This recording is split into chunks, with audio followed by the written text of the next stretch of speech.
Hello, uncle আসসালামু আলাইকুম। কে? সাকিব সাকিব কোন সাকিব? ওই আয়ালো বড় বাড়ি থেকে রে আপনার বন্ধু বাসুনের ছেলে। ও ও আচ্ছা, সাকিব, সাকিব। কি অবস্থা বাবা, কেমন আছো?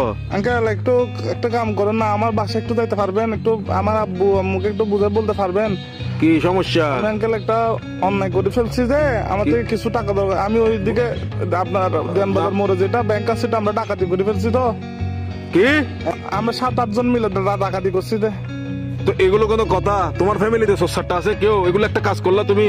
এগুলো কিন্তু উচিত না, উচিত না। চুরি চামারি ডাকাতি টাকাতি একটুখানি ছেলে ডাকাতি করে ফেলছো, কত বড় সাহস! আঙ্কেল একটু বাসায় বলে দিয়েন, একটু বুঝে বলিয়েন আঙ্কেল। আমি সেভ আসিনি, আচ্ছা, সমস্যা নাই। সিমটিম ভাঙি ফেলবো। কারণ এই আর কি, মানে আমার তো কোনো ভয় নাই আঙ্কেল, আমার কিছু হবে না। আমার পুলিশ আমার কিছু করতে পারবে না, আমার ফ্যামিলি করতে পারবে না। পুলিশ তো ধরেন বাস যাবেন তো আপনি, পুলিশ করবে তো আপনাকে। আমি কি তোমাকে ডাকাতি করতে বলছি? না আঙ্কেল, আমি সিম মোবাইল ভাঙি ফেলবো। তো আমার লাস্ট কল আপনি না, এই জন্য আঙ্কেল। কি লাস্ট কল আপনি দেয়, এই জন্য পুলিশ। অসুদানির বুয়া, অসুদানির বার কার মানুষটা না বলে দিনা লাস্ট কল দিবেন লাই হাঙ্কির বাটিয়া হতো না ইন্দা সুদানির বুয়া। সুদানির বাতর বাপ এক মাদার সত্তু এক মাদার সুদালা মাগির বুয়া। সুদানির বাতর আর ধরিলে যাবে পুলিশ আরে। Best of luck. আলার বলা সুদানির ভাই তিরি রাখ আলার বলা তুই দান করি বাবা।